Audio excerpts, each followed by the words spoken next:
Another thing I'm going to talk about is kind of one of the next bullets, which is the handshake. Anybody ever here gotten bad handshakes?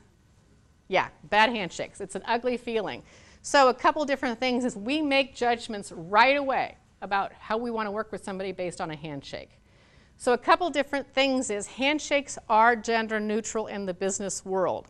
Having said that, in true proper etiquette, men are supposed to wait to put their hand out. They're supposed to wait for a woman to put her hand out. Now the reality is, ladies, we don't shake hands as much as the guys do.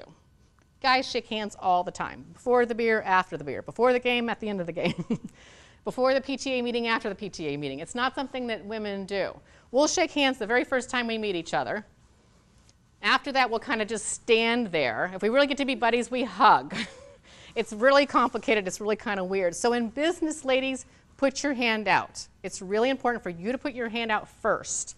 This came up at the American Bar Association conference I spoke in last fall. And there was a woman young lady who very much chastised one of the partners at the firm because he came into a meeting, he shook hands with the men and didn't shake hands with the women. And she chastised him as he was a sexist. And he was just so mortified he didn't know what to do. After hearing my talk, she realized he was right, she was wrong. So the next thing we practiced was how she was going to go back to the office and apologize. But you want to do a handshake first. So another thing you often do to end a conversation, I've enjoyed our conversation. I look forward to paths crossing in the future. You shake hands and then you move. If you stay, you're going to stay. But when you move away, you kind of move the conversation. The other thing I really do, as I said, is I bring people into my conversation. Do you know this person? Another thing I do is I will go to the person who's organizing it. Tom, I'm wondering if you could help out Nate. I don't know many people in this forum, but he's really a great guy. I've enjoyed the conversation with him, and he's looking to meet some other people. Would you mind helping him out? And if Tom's the organizer, of course he wants to help him out. I was a little surprised yesterday to see Obama do what I call the church lady handshake with Laura Bush, which is, you need God every Sunday, please come back, God needs you. He did the 2 against 1. It's meant to be very gracious, and it's very warm, it's very kind, but it is a little bit of a 2 against 1.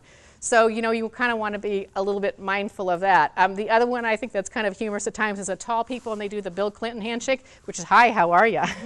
And they come in a little bit too close for comfort. They're touching your shoulders or whatnot. Oddly enough, a good handshake is one you forget. When you think about handshakes and you can't remember somebody's handshake, that's usually a good sign.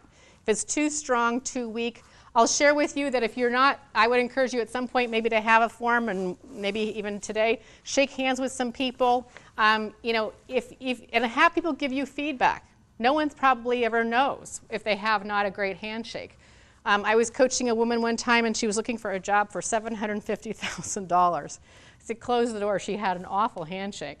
She called me the next day. She said she came home and told her husband that she had a bad handshake, and he said, honey, I don't think we've ever shaken hands before. He says, how in the world have you been so successful with this awful handshake?